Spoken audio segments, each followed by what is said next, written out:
تبسم للحياة، تساءل قل أين الطريق، لا تحزن تفاءل هو الله يرضيك.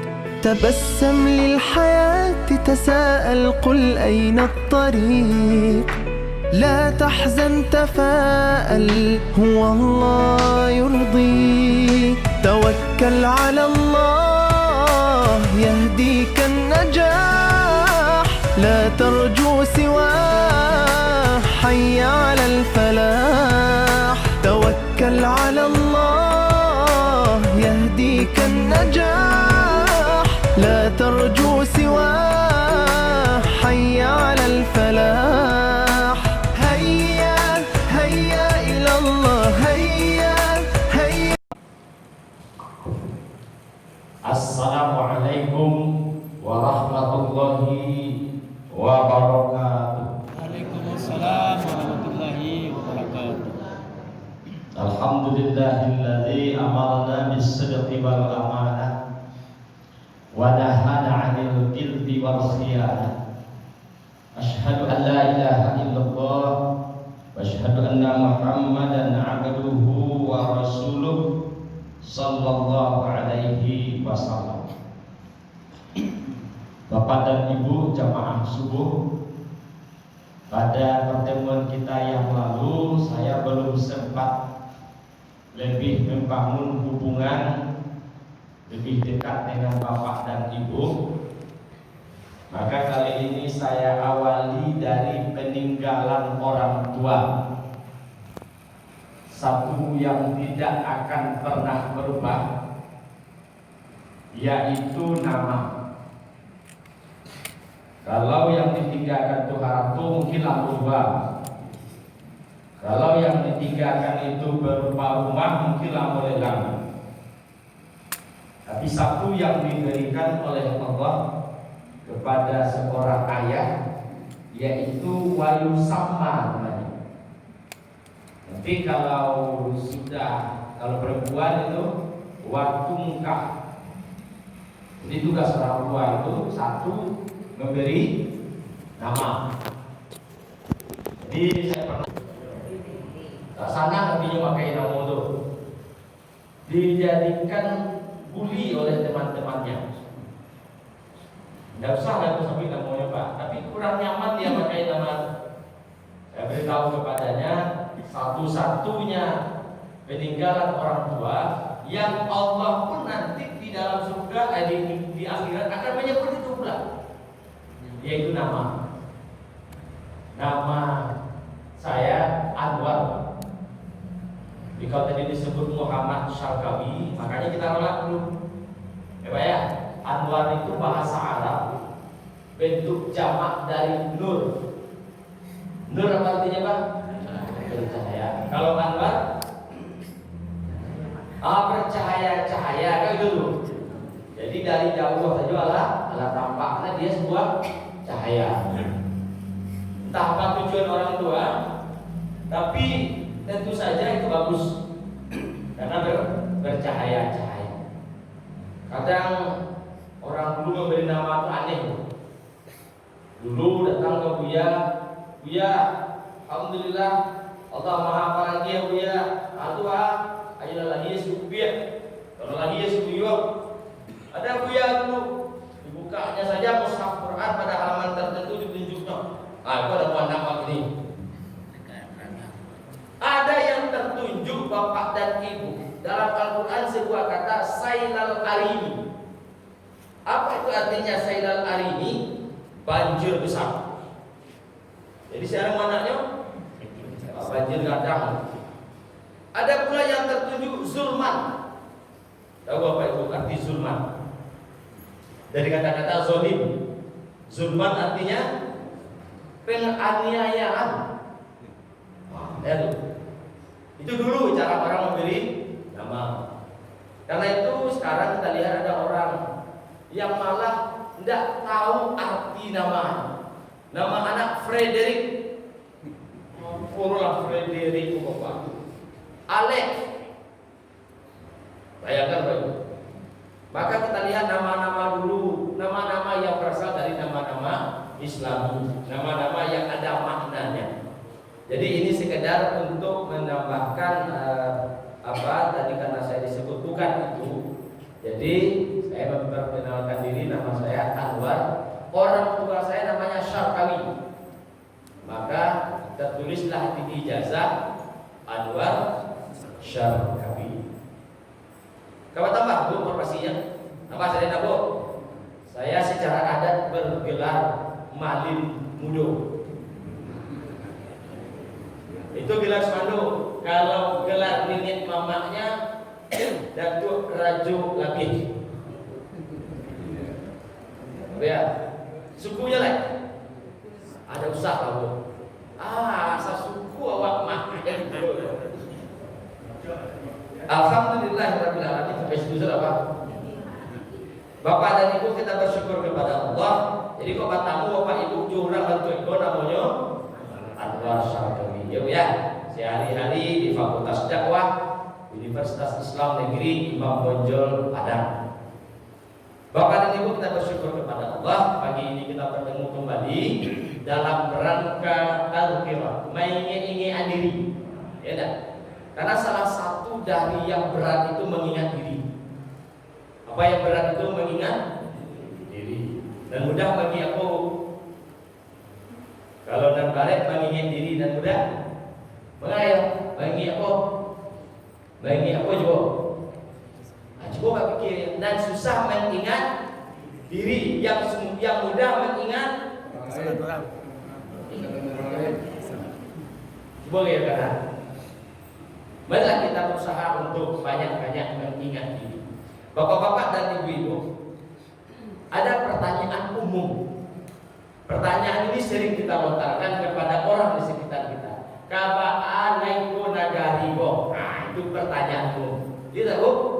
Laban itu bermacam-macam yang terjadi.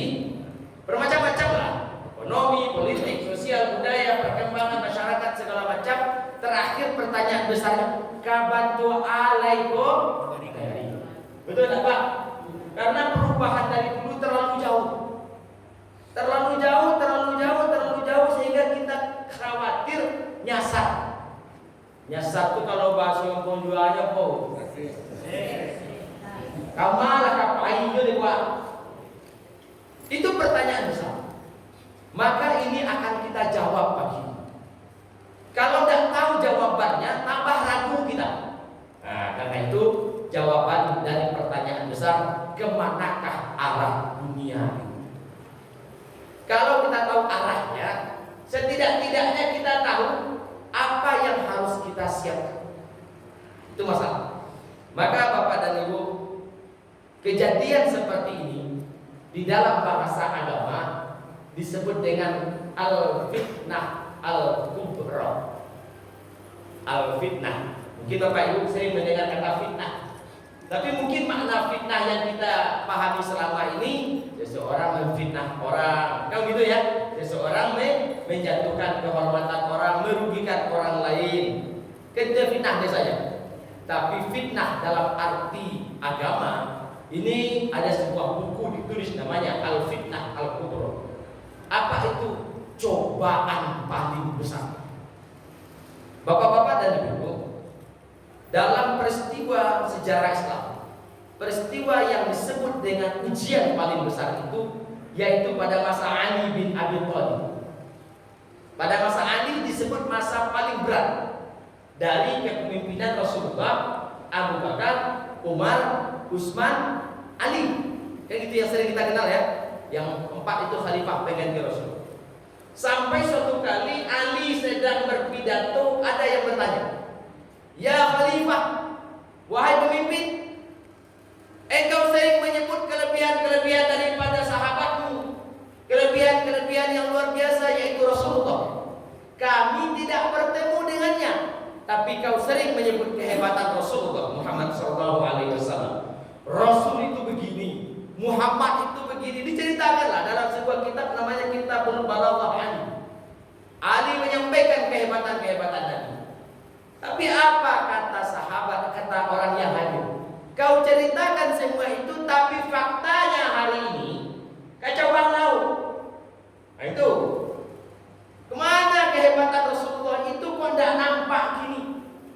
Itu pertanyaan kaum muslimin di hadapan Ali. Betul tidak Bapak Ibu sekarang itu juga? Mana faktanya? Kan gitu. Islam menegakkan keadilan. Mana keadilan hari ini kan gitu? Betul tidak? Islam bagaimana supaya yang kaya memberi hak yang miskin? Tidak adanya orang-orang yang kelaparan di zaman Rasulullah. Faktanya kini bagaimana? Jauh panggang dari betul tidak? Jadi pertanyaan yang disampaikan oleh orang-orang di hadapan Ali terjadi juga. Itu makanya sekarang sejarah berulang. Fitnah yang besar, ujian yang berat. Apa jawaban Ali? Ini jawaban Ali waktu itu. Di saat Rasulullah menjadi pemimpin, itu Ali pada waktu itu sebagai pengikut, sebagai sahabat. Ali itu kan saudara sepupu dari Nabi, ya kan? Ali bin Abi Thalib. Abu Thalib ini adalah saudara dari Abdullah, ayahnya Rasulullah Muhammad SAW. Lalu ayah bersaudara, nanti Ali nikah dengan Fatimah. Fatimah siapa? Anak dari Rasulullah SAW. Siapa ibunya Fatimah?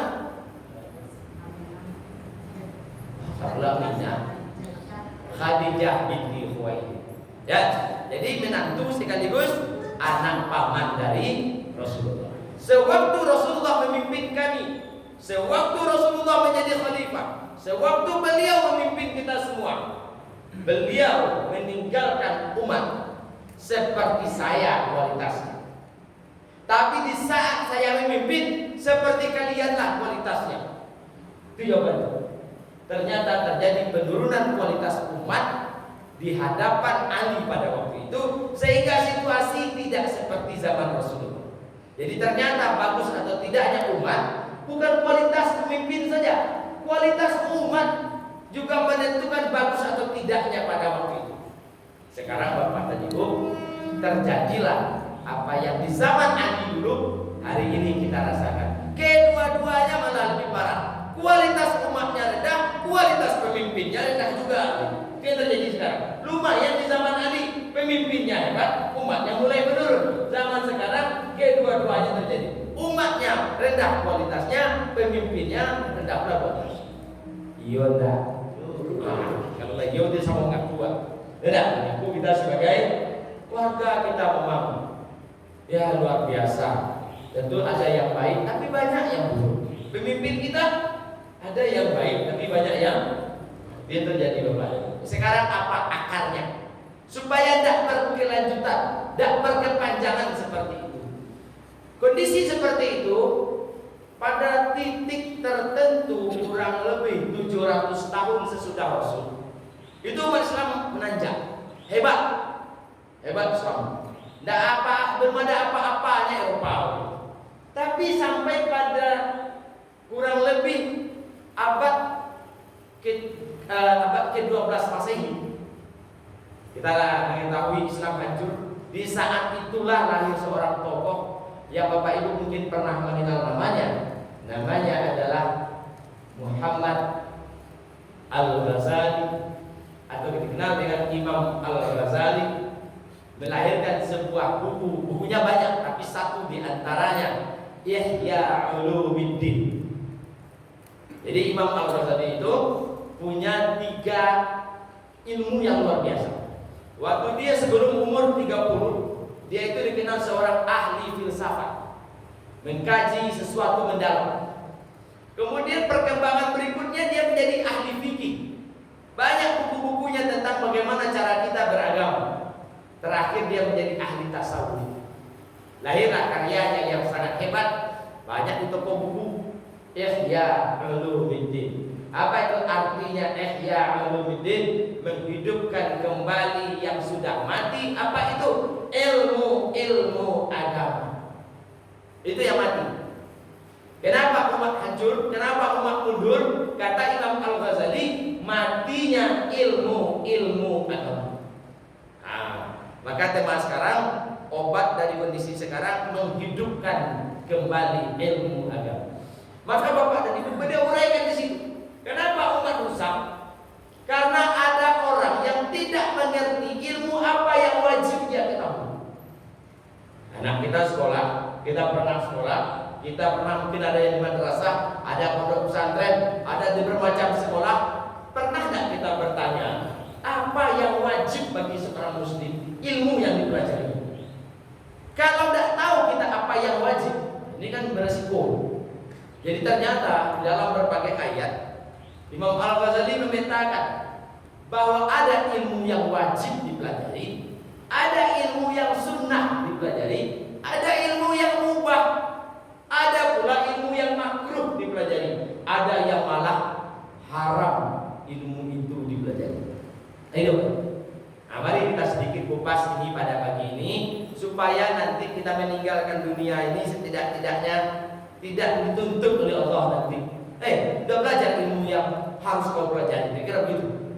Kalau orang tahu dengan ini, insya Allah sekencang apapun badai kehidupan, dimanapun dia tinggal, zaman apapun yang dilewatinya, sepanjang dia sudah mengetahui yang itu, insya Allah tahu jalan pulang. Nah ini masalah. Karena banyak orang tidak tahu jalan pulang. Sudah tidak tahu dari mana berangkat, tidak tahu pula sedang di mana, tidak tahu pula jalan pulang. Sehingga tidak tahu. Allah, artinya tadi nyasar tadi. Nah, kita tidak ingin hidup dalam keadaan tidak tentu jalan pulang. Ibu boleh tentu jalan pulang. Jalan pulang apa? Jalan pulang ke rumah kau tadi. Aku indahnya tentu yang payah. Kita mungkin pulang 5 menit lagi. Kita mungkin pulang 10 menit lagi. Atau malah 20 tahun lagi kita baru pulang. Kita tidak tahu kapan pulang. Maka pastikan jalan pulang itu jelas dan jelas tampak oleh kita, sehingga kita tidak ragu-ragu lagi. Baralah memalukan itu tinggal ada keksiko, lalu nyasar ke rumah kawan. Apa kira-kira itu? Ya tak? Mulai berubah umat bilang dari Rasul, ala ke rumah orang lainnya. Bapak dan Ibu, mari kita mulai ilmu yang wajib. Di dalam kitab Ihya Ulumuddin dijelaskan 3 ilmu yang wajib dikuasai oleh seorang muslim. Sepanjang dia muslim, sepanjang dia beragama Islam, 3 yang wajib kita kuasai. Yang pertama, ilmu tauhid. Ilmu apa, Bu? Ilmu tauhid. Ilmu mengenal keesaan Allah atau ilmu tentang Allah. Ini jarang di SD, di SMP, di SMA, apalagi SMK diajarkan oleh guru ilmu tauhid. Ditanya kepada anak-anak, tidak tahu nih apa yang banyak kita selesai khitanan, sudah Rasul, dibaca syahadat, setelah itu tidak lagi dikaji apa ilmu tauhid. Ilmu tauhid itu ilmu mengenal keesaan Allah. Dulu di surau-surau dulu dipelajari namanya sifat 20. Dulu wujud, hidam, baqa, apalagi balaguan tuh Bapak Ibu. Kalau kami di surau dulu, ya, apalagi tadi lah, ini 20 saja. Ya, ada ilmu yang wajib, ada sifat yang wajib bagi Allah, ada sifat yang jaiz bagi Allah, ada sifat yang mustahil bagi Allah.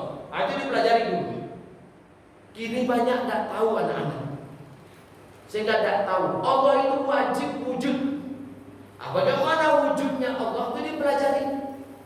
Tidak sekadar sama wujudnya dengan kita, sehingga disebutlah Allah itu awal yang tidak berpermulaan, akhir yang tidak berkesudahan.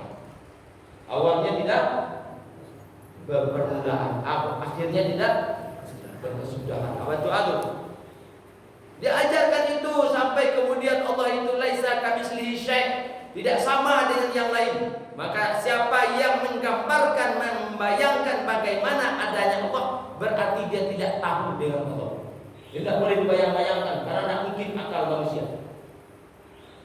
Baiklah, sifat 20 tidak banyak dipelajari karena itu pandangan salah satu mazhab atau paham. Sekarang banyak yang dikembangkan apa yang disebut dengan al-asmaul husna. Saya Imam dia, Pak Imam dia, Imam. Pak Imam tadi rakaat kedua membaca nama-nama Allah. Allah itu Al-Malik, Al-Qudus, ya,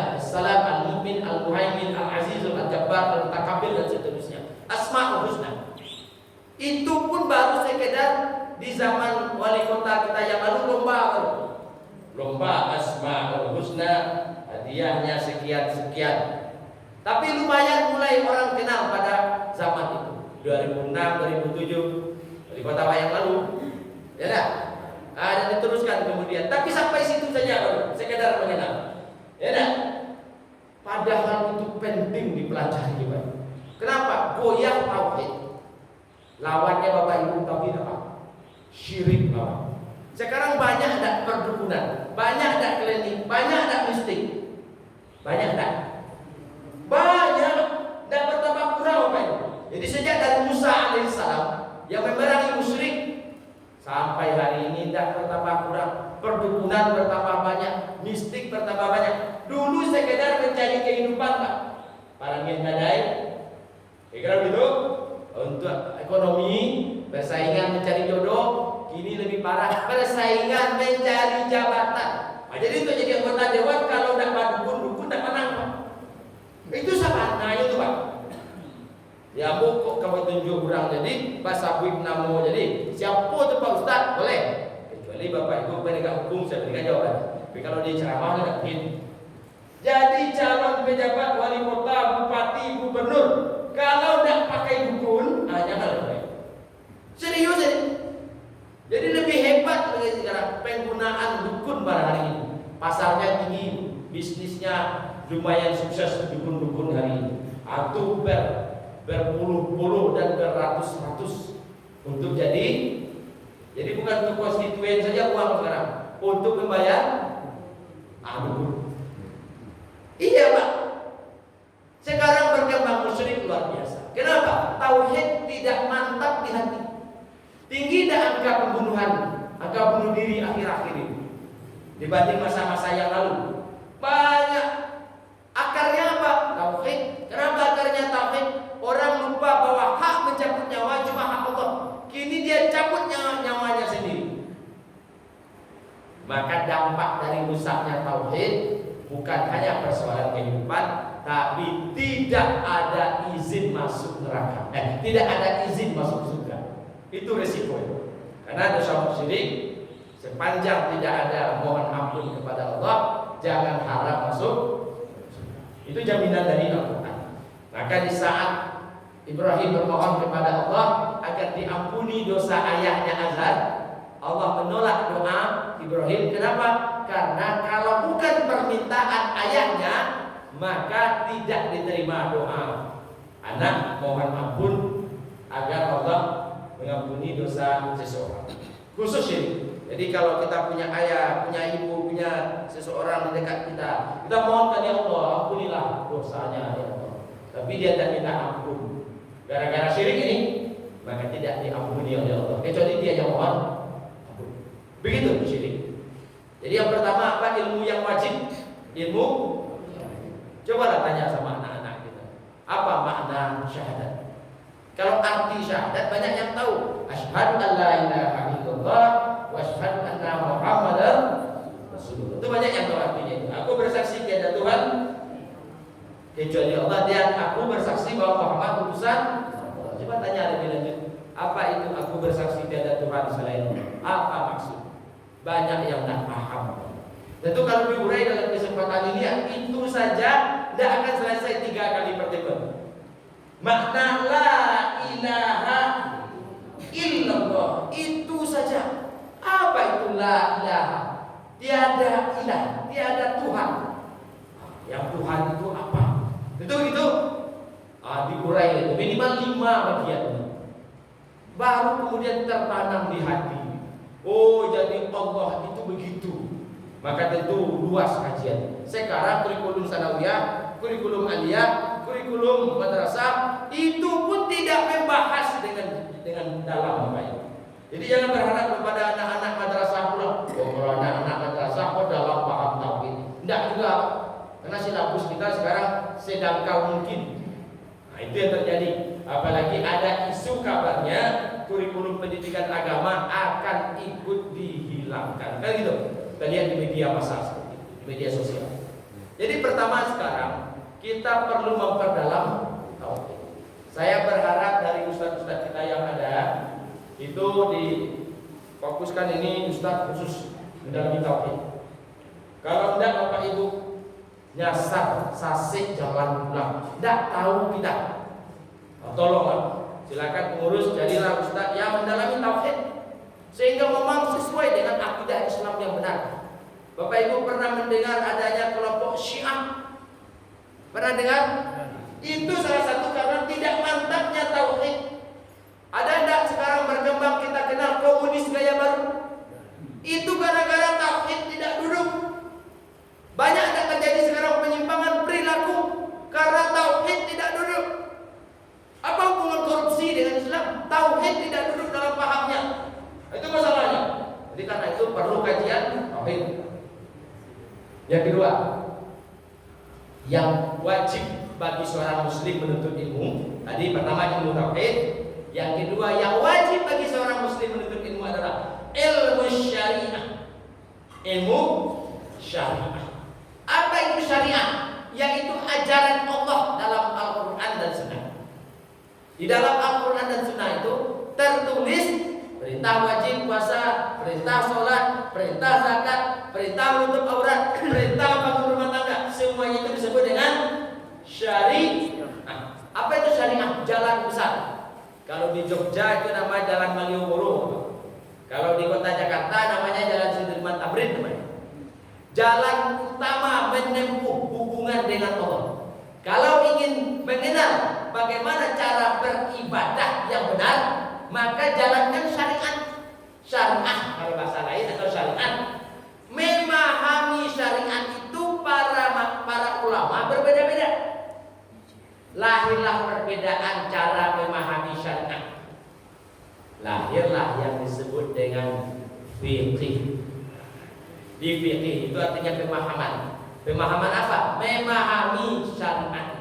Lain Imam Hambali, lain Imam Syafi'i, lain Imam Hanafi dan sebagainya. Itu ada 5 mazhab besar.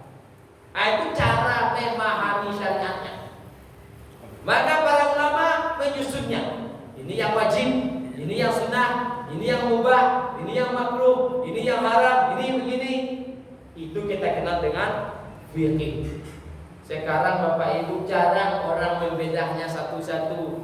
Maka jangan heran ada yang sudah jelas ketentuannya tapi masih bertanya. Kenapa? Karena kurang belajar. Ilmu ini wajib mulai dari cara taharah. Kalau kita buka kitab-kitab fikih, kitab-kitab hadis Bapak Ibu, bab yang sama, apapun kitab fikihnya, bab yang sama kalau kita buka, maka bertemu bab pertama kitabut taharah, kitab bersuci. Maka Bapak dan Ibu, Ambo menanyakan anak muda gini tentang cara istinja, cara membersihkan darah nifas dan darah haid. Banyak tidak tahu beda haid, beda hadas dan najis saja. Ditanya kepada anak SMA sekarang Bapak Ibu, tidak usah anak SD ditanya, nak hadas apa nak? Najis apa? Malah kecampuan dua saya najis juga hadas. Ya, apa yang najis, yang mukhalafah apa? Tidak tahu. Jangan bicara fikih rumah tangga. Adab dan etika akhlak wanita, maksudnya istri dan suami di dalam rumahnya. Banyak yang nggak tahu anak muda sekarang. Ini penting nih. Karena itu saya mengajar dari ustaz-ustaz yang ada juga nanti yang khusus bahas syariah. Bahas syariah secara luas. Menurut Hambali begini, menurut Syafi'i begini, menurut NU begini, menurut Tarbiyah begini, menurut Muhammadiyah begini. Maka semua sepanjang ada tuntunannya dari Rasulullah, ada contohnya dari Rasul, walaupun 2 macam, walaupun 3 macam, silakan dilaksanakan. Karena prinsip dari ibadah sepanjang diperintahkan, prinsip selain ibadah sepanjang tidak dilarang. Itu kita ujian. Disuruh oleh Rasulullah, bolehkah kita berduduk 1 kali basuh subuh? Boleh tak? Sekali basuh subuh boleh? Boleh tak? Tak tahu waktu ya. Benar? Boleh tak 2 kali? Boleh tak 3 kali? Jangan berlebih dulu. sepanjang ibadah harus ada dalil. Nah, jadi kepada ustaz nanti yang ditentukanlah, ustaz khusus fikih, masalah ibadah dan tata cara beragama, itu saja. Kaji yang lain ustaz lain utara. Jadi kita jelas hari itu mengkaji itu, hari itu mengkaji itu. Kita minta Pak Ustaznya menyiapkan secara tersusun sehingga nanti tidak menyimpang-nyimpang. Ya. Oh gitu. Karena Rasulullah yatawaddau marratan. Rasulullah pernah berwudu satu kali saja. Sekali basuh mukus, sekali basuh tangan, sekali menyapu rambut, sekali basuh kaki. Tapi ada hadis karena Rasulullah yatawaddau marrataini. Masing-masing anggota dua kali. Ada pula Rasul karena Rasulullah yatawaddau salasa marrat. Nabi berwudu masing-masing anggota 3 kali. Saya mau tanya, yang sah yang mana? Yang sah yang mana? Ketiga-tiganya sah. Bapak Ibu yang pergi haji, pergi umroh, itu di saat itu kadang kita dilatih berwudu dengan satu gelas itu, Pak. Sekali aqua saja ya, selesai duduk. Karena tidak mungkin kalau semua orang berwudu dengan jumlah air yang banyak, tidak jadi berangkat. Air sedikit. Ya. Jadi jangan nanti kalau ada nampak lagi orang berwudu, coba berwudu sekali saja. Memang ada dalilnya. Saya mau tanya, Bapak Ibu selesai sami Allahu liman hamidah. Siap itu tentu Allahu Akbar, ya tak? Untuk sujud. Yang dulu lutut atau tangan? Lutut tangan? Tangan lutut. Apa bukan dia? Ibu-ibu itu iya, amur dulu, amur udah dulu. Kok iya lo bagi-bagi? Ibu atau tangga, ibu atau jalan? Ya. Baik, kita lanjutkan. Kita kembali ke fikih tadi. Ibu bapak, duluan tangannya atau lututnya? Benar kedua-duanya. Bacalah kitab hadis Imam Abu Daud dengan jarak 2 hadis. Nabi menyampaikan yang tidak boleh duluan itu kepala. Tetap yang dulu siap dari tidak kepala dulu, coba ya.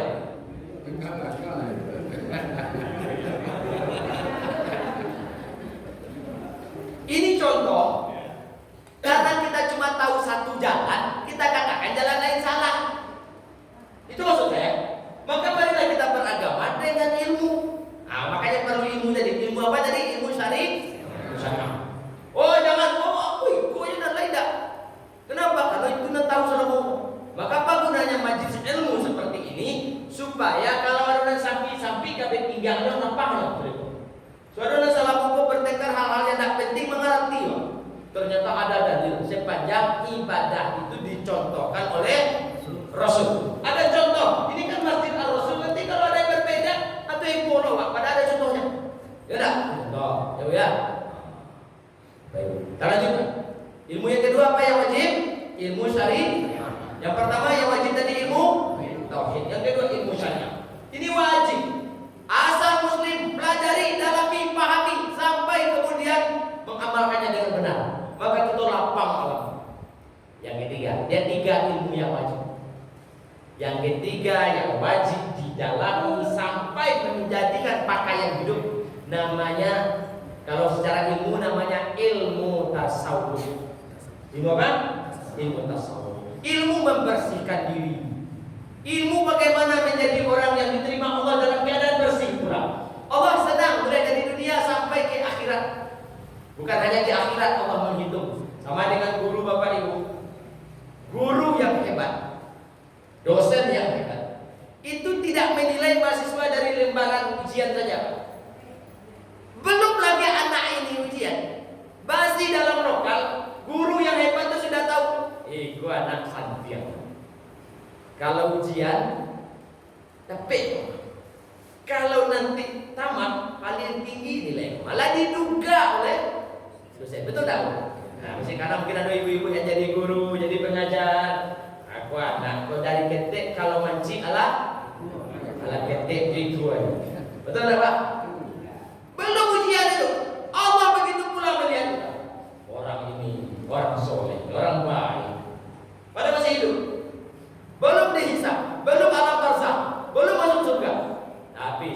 dipandang. Ini orang baik, orang baik. Apa bahasa Arabnya baik itu? Ihsan. Maka kita kembali 3 ilmu yang wajib. Pertama ilmu tauhid. Dalam hadis disebut konsep iman. Dalam ilmu syariah namanya ilmu Islam. Kalau yang namanya tasawuf namanya ihsan. Ada hadisnya itu. Ya, ada 3 serangkai yang wajib ilmu dalam pribadi seorang muslim: ilmu tauhid, ilmu syariah, ilmu tasawuf. Ilmu mendekatkan diri kepada Allah. Kajian Prof. Salmadanis lebih dekat kepada ilmu tasawuf. Bagaimana membersihkan diri? Bagaimana kita seperti barang titipan? Bagaimana kita seperti tukang parkir? Dititipkan, jangan rusak, jangan sobek, jangan segala macam, kembalikan dalam keadaan suci. Kan begitu ya? Itu kaji Pak Salmadanis itu. Bagaimana membersihkannya? Bermacam pula cabangnya ilmu tasawuf itu. Ada yang tasawuf mu'tabarah yang diakui sesuai sunnah, ada pula ghairul mu'tabarah yang menyimpang ilmu tasawufnya, ke klinik perginya, ke perdukunan perginya. Boleh ilmu tasawuf itu. Karena itu Buya Hamka menulis sebuah buku yang bagus sekali. Bapak Ibu kalau ada sisa uang tolonglah pergi ke toko beli buku itu, namanya Tasawuf Modern.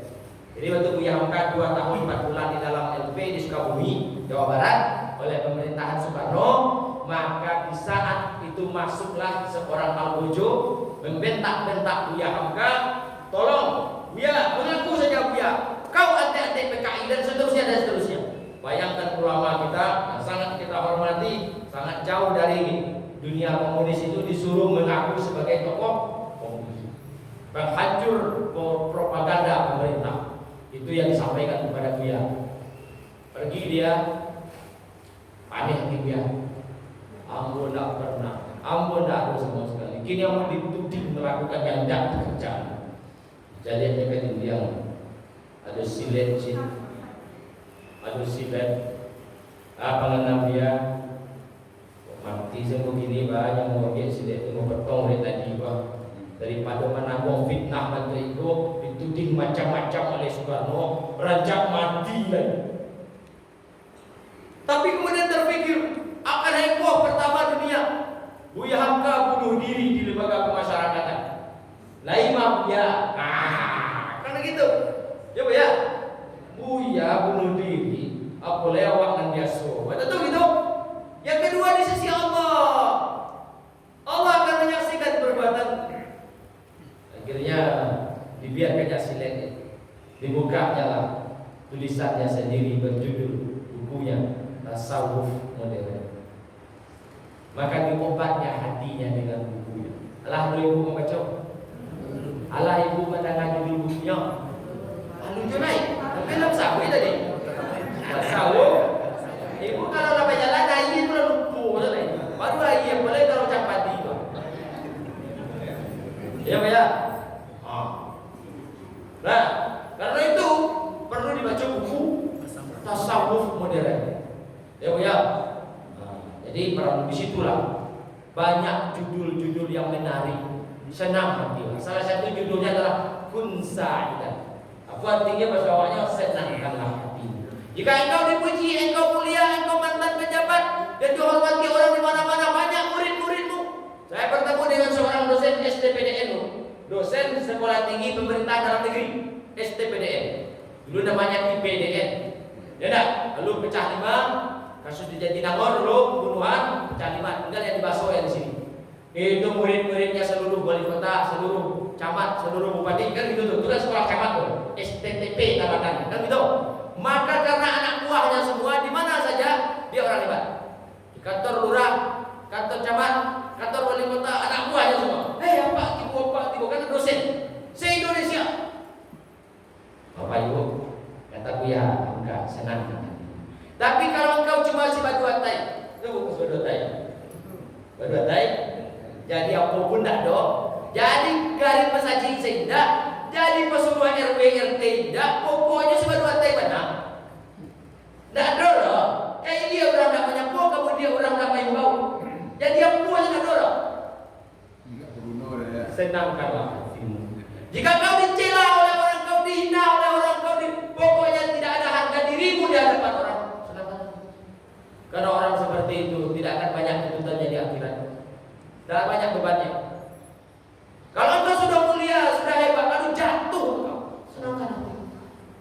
Bagaimana engkau telah pernah diberi oleh Allah suatu pengalaman hidup yang luar biasa. Dan itu hanya orang-orang kuat yang bisa menjalani. Wah. Dan macam luar biasa Bapak Ibu. Obat jiwa. Ibu-ibu, gelisah jiwa itu pakaian. Maka dia perlu dibersihkan sebagaimana pakaian dibersihkan. Yang paling mudah belilah buku tasawuf modern karya Buya Hamka. Hebat sekali. Baru baca kita setengah halaman. Itu tidak terhentikan dibaca. Kalau bertemu dengan diri, tabi'i betul. Kalau bertemu pula dengan kebahagiaan senyum kita, alhamdulillah. Karena Buya sendiri mengobat hatinya dengan bukunya. Maka karena itu dalam ilmu tasawuf, ya, ilmu tauhid, ilmu syariah, ilmu tasawuf. Ini penting, kita perlu yang tiga. Sibarat makan pisang Bapak Ibu, ketiga-tiganya ada bentuknya, ada rasanya, ada pula kulit. Lihat kalau ibu membeli pisang ke pasar dan kulit, dimasukkan ke plastik, dibawa pulang. Abad tua lagi kilo pisang pula dalam paulo masak. Apa kau dimakan?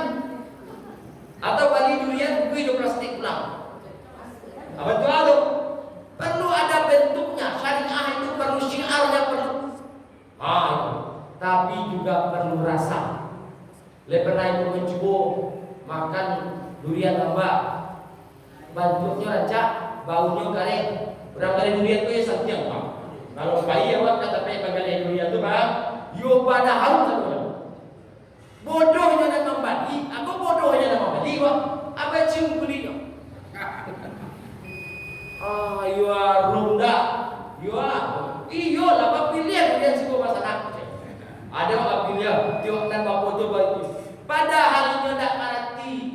Bangkit durian gua kan 3 biji, 3 dabu, abad jual apa siram ke durian ada banyak lah. Atau harus sadonya. Ayo ke di balah Pak. Ni kau di balah kau itu anak putih Pak. Kan 20 cik Pak. Yang kau dah lama soal rasa di dalam nak tahu aku menjualnya. Lah ya, yang kau sebab kalau isi semua dah tahu gitu. Alah wajib. Alah. Iko kan sebenarnya cari itu mudah-mudahan kok sebuah bilo yang buat ibu makan kata duri. Let's play with Pak. Itu tapi sih.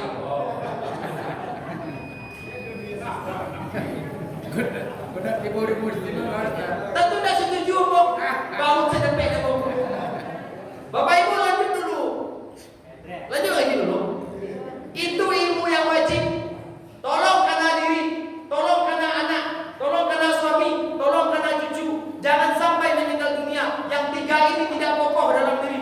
Tanamkan tauhid. Kalau tidak kokoh, pelajari ilmu tauhid itu. Cari guru. Dan mengerti syariah, bagaimana beribadah yang benar, bagaimana sholat yang benar, bagaimana zakat yang benar, bagaimana cara bergaul, segala macam tentang syariah. Pelajari. Dan mengerti, cari guru, cari buku. Supaya tahu rasa beragama. Dalamkan ilmu tasawuf, pelajari baik-baik sampai dapat rasa beragama yang benar. Sekarang kita masuk ke ilmu yang sunnah. Nah, ini lagi. Apa ilmu yang sunnah? Ilmu yang menjaga yang wajib.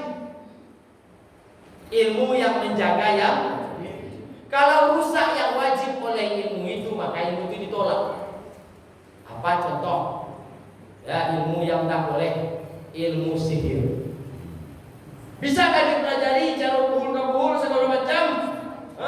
Disapik disiko di bau namanya tak ada adanya awak. Adakah ilmu itu? Bukan ada lagi banyak. Dijanji saya disiko memaki orang sudah. Bisa dipelajari boleh tidak? Segala macam kerjasama dengan jin, segala macam kerjasama dengan setan, segala macam tidak satupun ayat yang membolehkan. Apalagi menyuruh membolehkan senjata. Tak ada ya. Jadi kalau ada orang aneh-aneh punya kemampuan segala macam, maka itu dipastikan hari ini ya kerjasama dengan jin, kerjasama dengan syaitan, dipastikan ya.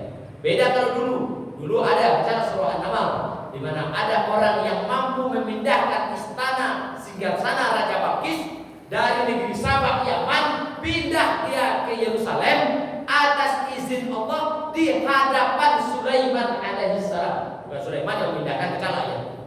Wa qala alladziina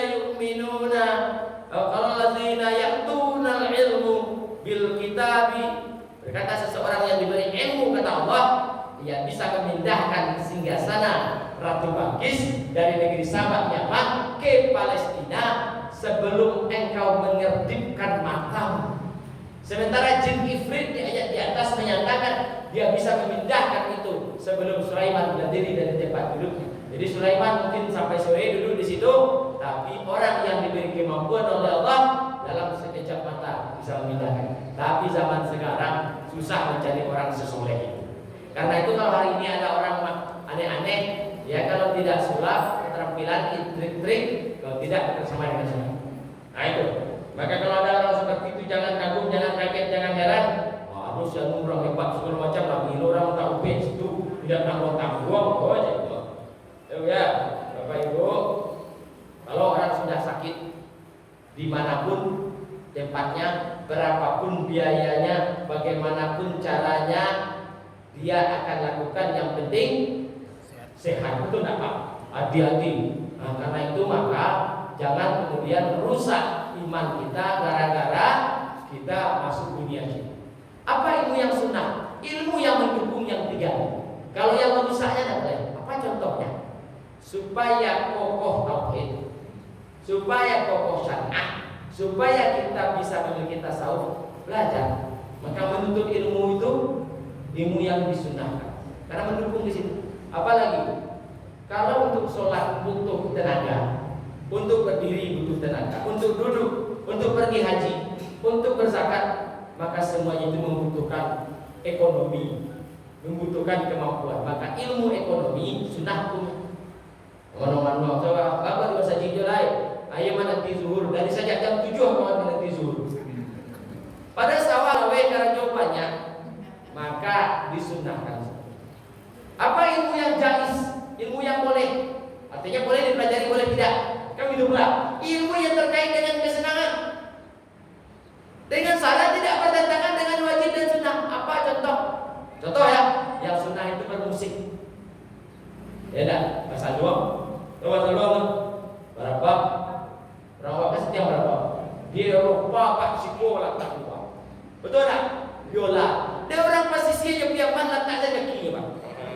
Anak orang mulai dari tapan pak sampai seguntua. Salah saya anak orang anak itu udah berani. Mereka mungkin dia buka gila tak kenapa lupa dan dia lupa biola itu dah tahu itu orkestra itu tuh mahal pak. Ditonton dengan biaya tiket mahal masuk tuh pak. Dia awak tak pak disuruh di rumah saya lek pak. Dia kaki sih pak. Ada dua tegas selesai tuh. Ada orang sih pak. Boleh belajar itu boleh dengan syarat tidak merusak ilmu tauhid, jangan menyebut yang kotor, jangan merusak agama, jangan menjauhkan dari agama. Jadi kalau bertanya apa hukumnya ilmu musik, ubah sepanjang tidak bertentangan. Apalagi ada kawan dan gitar juga musik dari pagi sampai sore pak. Akibatnya apa? Nafkah tidak dicari, ekonomi susah, salah itu. Contohnya begitu. Jadi karena itu tidaklah kemudian langsung asal haram. Begitu bapak. Maka jika itu kita bangun, insya Allah yang kita terjadi ini kan pakar kaji kamangawak lain kan kaji tadi, mulai dari yang wajib berkokoh lain. Insya Allah zaman berganti, musim beralih, kita tidak akan kehilangan arah. Kenapa? Tauhid kokoh, syariah betul, tasawuf rasa beragama dalam. Maka apa yang terjadi insya Allah selamat. Mari kita evaluasi diri, ya tak? Dirempuh badan, kodado, lego kokoh akidahku, lego benar syariatku, lego dakik Rasulullah. Itu dulu, baru yang lain-lain. Nah, nanti kita akan diminta pertanggungjawaban dari semuanya itu. Mudah-mudahan yang kita sampaikan pagi ini modal menuju masa depan yang lagi judul kok. Ya dah, masing-masing kita berbeda, tidak kuliah, tidak ustaz, tidak ulama, tidak kiai, semua kita ini bertambah berkurang ilmunya. Tidak selalu kalau ustaz sudah paham dan mantap tak juga. Karena yang susah ilmu itu memakaikannya Bapak Ibu. Ya dah, maka yang susah memakaikannya ilmu itu yang susah. Ya dah. Nah, suatu kali